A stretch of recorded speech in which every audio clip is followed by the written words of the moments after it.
Subscribe, tekan tombol bel, share dan like videonya ya guys. Terima kasih. Sukses itu memang harus direncanakan. Karena orang yang tidak berencana sukses seperti berencana gagal. Toh, ini. Tetapi kalau kita rencanakan kan belum tentu sukses. Betul. Yang punya rencana saja belum tentu sukses, apalagi yang tidak punya rencana. Oke, nah sekarang yuk kita lihat esensi dari target. Niat awal mengapa kita harus punya tujuan. Ya, oke. Kalau kita mau pergi ke Surabaya dari Jakarta, ini kan tujuan. Kalau ada jembatan yang putus di sana, apa yang kita lakukan? Kan terhalangi dalam perjalanan. Apa yang kita lakukan? Cari jalan lain. Tujuannya sama. Itu loh. Orang kalau tidak punya tujuan dalam hidupnya, kejadian yang tidak disukainya sehari-hari bisa membuat dia lupa mau kemana. Karena dia tidak punya satu tujuan yang membuatnya berorientasi dari sudut manapun ke situ. Makanya rencana itu harus akan tercapai. Tidak ada yang bisa menjamin, itu bagian dari yang gaib di masa depan. Tetapi kalau kita tidak punya tujuan, yang terjadi dalam keseharian kita membuat kita kehilangan arah. Oke, jadi tujuan utama, esensinya adalah bahwa tujuan itu dibutuhkan supaya dalam penyesuaian diri kita terhadap yang terjadi dalam keseharian tetap mengarahkan kita pada yang kita impikan atau yang kita cita-citakan.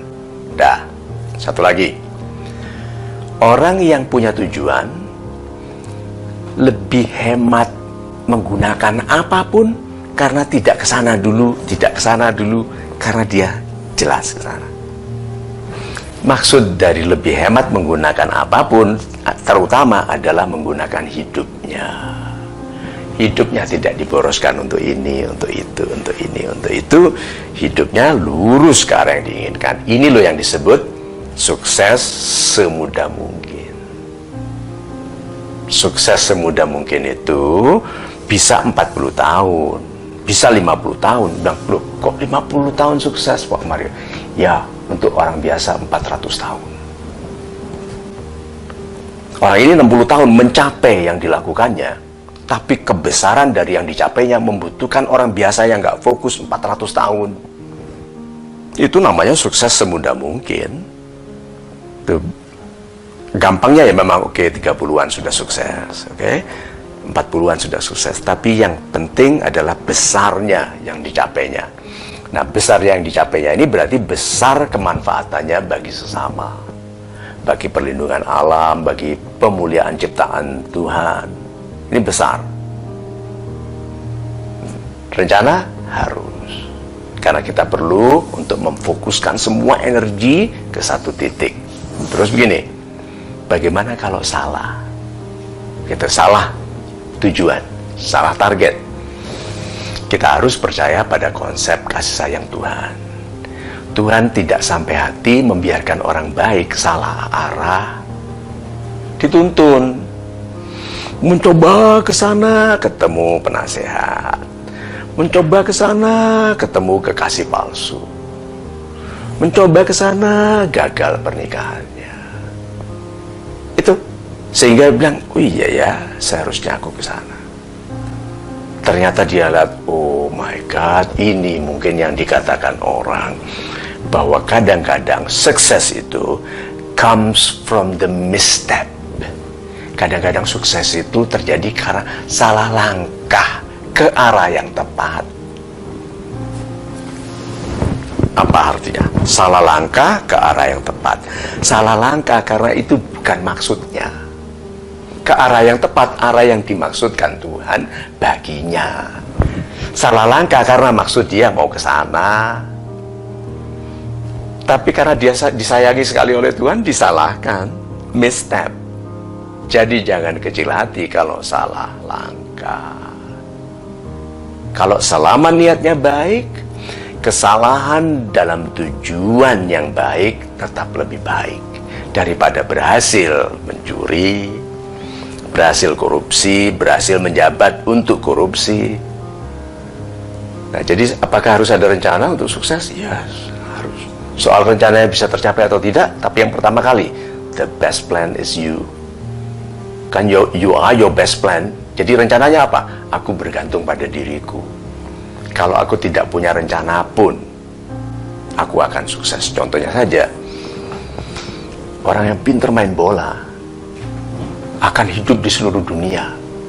Dia katakan saja backpacknya waktu tidur dicuri di kereta api, oke? Paspor hilang, baju hanya tinggal baju yang dipakainya, uang nggak ada. Dia kelaparan jalan di kampung, di negara yang tidak dikenalnya, tidak ditahunya, bahasa nggak kenal. Dia lihat sekelompok anak muda main bola, dilihat di lapangan.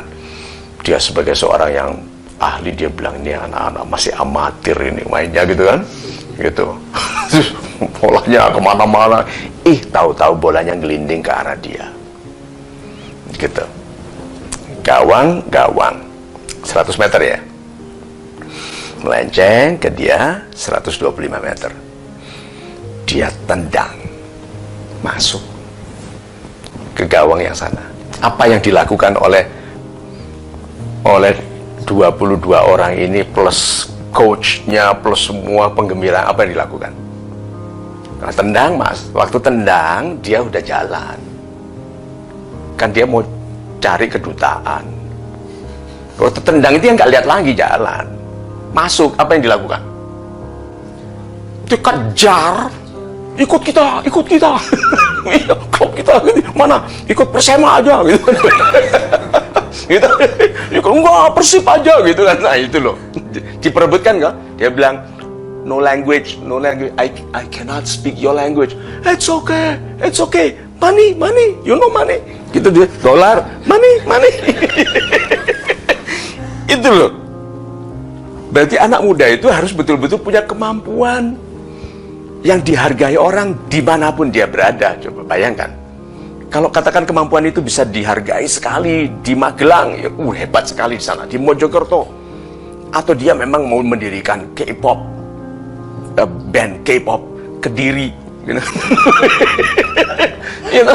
itu bisa. Dan jadi kalau gitu, sukses harus direncanakan, dan rencana terbaiknya adalah kualitas pribadi Anda. Gitu.